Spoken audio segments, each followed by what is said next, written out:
پاک جسے امام غزالی نے روایت کیا ہے، اور اسے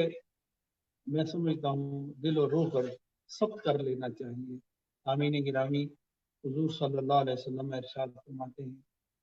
کہ نمازی جب نماز پڑھتا ہے، نماز پڑھنا یہ ایک عمل ہے، اور پھر اس عمل کی ایک لطافت ہے۔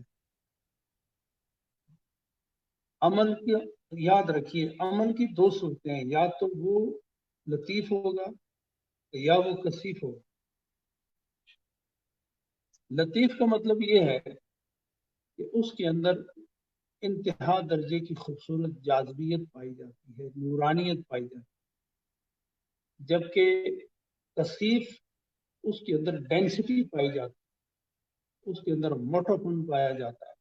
اس کے اندر بوجھ ہوتا ہے۔ یہ اس کو میں ایک مثال سے بیان کر دوں، اگرچہ میرا موضوع نہیں ہے۔ یہ درخت آپ کو نظر آئے تو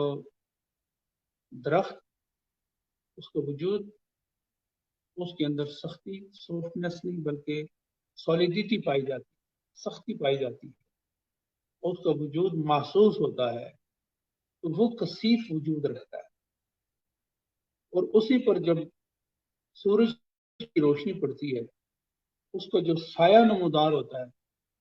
تو جو اس درخت کا سایہ ہوتا ہے وہ اس کی لطافت ہوتی ہے۔ آپ یقیناً میری بات سمجھ گئے۔ تو عمل،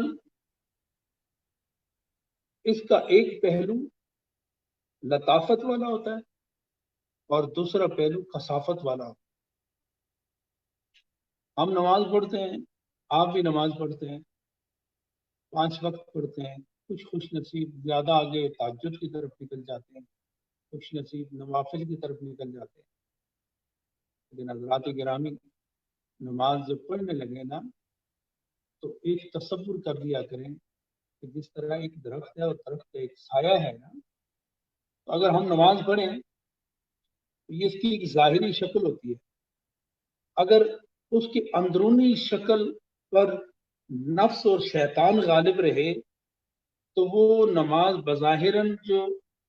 رکوع و قعود و سجود و قیام پر مشتمل ہے، جب اس پر نفس غالب ہو جائے، اس پر شیطان غالب ہو جائے، اس پر دنیا کے تصورات غالب ہو جائیں، تو جس طرح یہ ساری چیزیں کثیف ہیں، تو اس نماز کا جو نتیجہ ہوتا ہے وہ بھی کثیف ہو جاتا ہے۔ وہ اوپر کا سفر نہیں کر سکتی، یہ بات ذہن میں رکھیے، کثیف ہو جاتی ہے، زمین پر ہی رہتی ہے، رد ہو جاتی ہے۔ لیکن جس نماز پر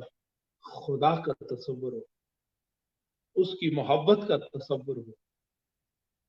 اور ادھر سے پڑھنے والی محبت اور عقیدت اور عبادت کا تصور اس پر غالب ہو، جب وہ نماز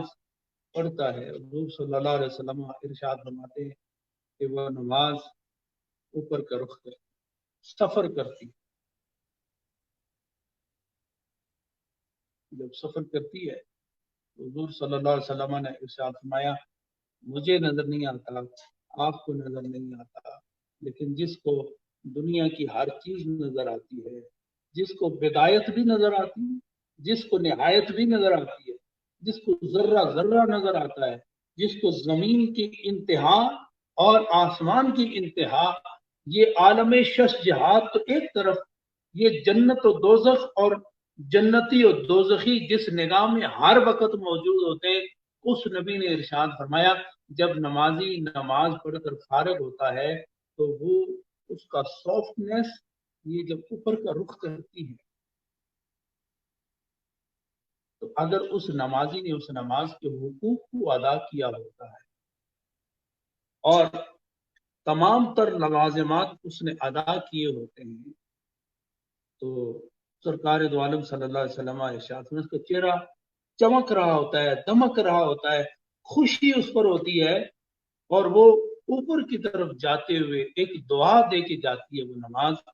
کہ اے نمازی، تو نے میرا لحاظ رکھا ہے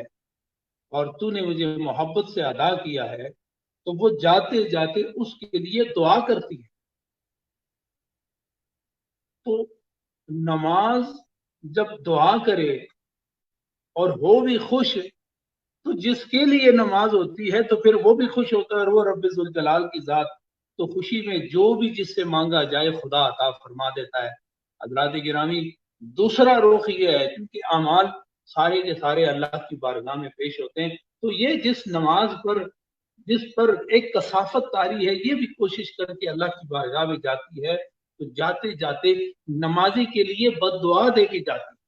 حضور صلی اللہ علیہ وسلم نے ارشاد فرمایا کہ وہ بد دعا کیا دیتی ہے؟ جس کے حقوق ادا نہ ہوئے ہوں، جس کی رعایت نہ رکھی گئی ہو، جس کی ریکوائرمنٹ پوری نہ ہو، جب وہ بلندی کی طرف